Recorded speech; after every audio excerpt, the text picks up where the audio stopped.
America इस्लाम का दुश्मन है, इसराइल इस्लाम का दुश्मन है। अभी कल एक आदमी ने वो रिसाला जमात इस्लामी का तकबीर सामने लाया जिसमें दोनों तस्वीरें मौजूद। तकबीर रिसाले में, जमात इस्लामी के रिसाले में लिखा हुआ है कि खुमैनी ने इसराइल के हुक्मरान से मुलाकात की और मुआहिदा किया और 5 अरब का असला खरीदा। मेरी किताब नहीं है, मेरा हवाला नहीं है, मालिकों ने जनाजा पढ़ा ही नहीं, मुलाजमों ने पहले पढ़ लिया। क्या बात है। मैंने उस वक्त कहा था ठेकेदारी और चौकीदारी का मसला है। लोग कहते हैं जज्बाती हैं। हम जज्बाती होते, हम अपना नारा कब का छोड़ चुके होते। हम जज्बाती होते, हम अपना नजरिया कब का छोड़ चुके होते। कितनी कुर्बानियां जो हमने देनी पड़ी, हम तो खड़े हैं। आज सारी हवा एक तरफ की चल रही है मगर हम खड़े, एक चुम्पश भी हम पीछे नहीं देख खड़े। हम अकायद की बुनियाद पे खड़े, नजरियात की बुनियाद पे खड़े, अकीदे की बुनियाद पे खड़े और उलमाए किराम फतवा की बुनियाद पे खड़े।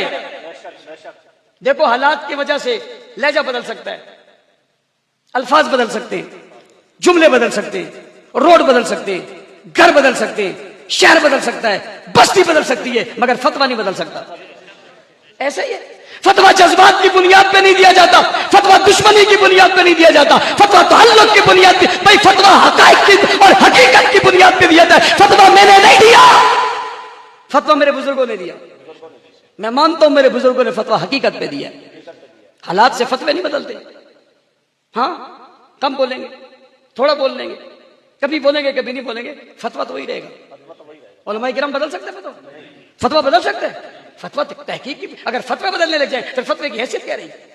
फतवा वही है। सिद्दीक का दुश्मन मुसलमान, उमर का इनकार करने वाला मुसलमान, कुरान को बदली किताब मानने वाला मुसलमान, अबू बकर की खिलाफत का इनकार करने वाला मुसलमान, आयशा सिद्दीका पर तोहमत लगाने वाला मुसलमान, बोलो सब्बे शेखैन सहाबा को गाली देने वाला मुसलमान, इनकी तकफीर करने वाला मुसलमान। अगर इनमें बातें नहीं है तो मान लो, अगर है तो फिर वो मान लो। दरमियान तो कोई रास्ता नहीं है। सहाबा भी मेरे ईमान का हिस्सा है, अहले बैत भी मेरे ईमान का हिस्सा है।